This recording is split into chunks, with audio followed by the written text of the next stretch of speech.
Hi, my name is Patti Goodall. I'm the Director of Brain Injury Services Coordination Unit here at DARS. And as you may or may not know, March is Brain Injury Awareness Month, and the agency thought it might be a really interesting idea to do a few questions and answers. So we sent out a request. We've gotten some really good ones, and we hope that these will pique your interest and answer maybe some questions that you have. So we're going to kick off our Q&A session with a question, well, actually several questions from Karen, and she asked, what is the difference between a traumatic brain injury and acquired brain injury? She also wants to know what is the leading cause of brain injury and how many Americans are currently living with brain injury. All right, well, Karen, in response to your questions, first of all, what is the leading cause of brain injury?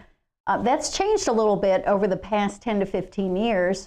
Currently, the major cause of acquired brain injury are falls. If you were not born with a neurological condition or injury, then it's an acquired brain injury. And an acquired brain injury includes traumatic brain injury and non-traumatic brain injury. And if we look at the statistics, which say that 2.4 million children and adults in the United States sustain a traumatic brain injury every year, it has been estimated at 5.3 million children and adults are currently living with the effects of a traumatic brain injury. That does not include all the people who have impairments and disabilities as a result of a stroke. Next, we have a question from Shia. She would like to know, do you think there is an increased awareness about traumatic brain injury since it's been discussed by the NFL and has been spotlighted in the Hollywood movie Concussion?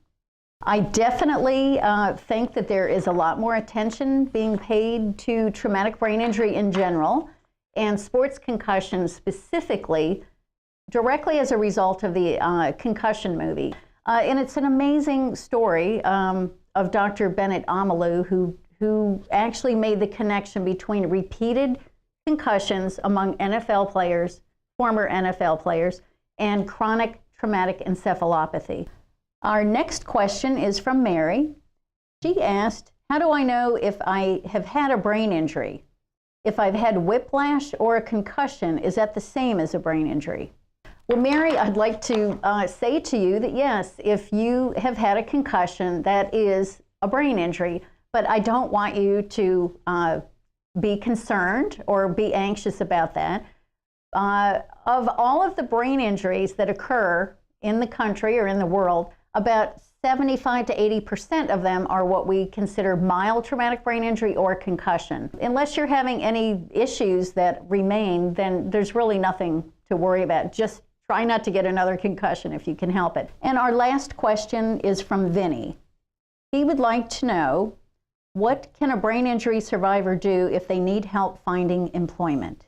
Well, Vinny, I have good news for you. If you or someone you know who is a survivor of traumatic brain injury is interested in pursuing employment, I encourage you to call our agency and set up an intake appointment. I hope that you have enjoyed this sampling of questions that we have addressed in this short video.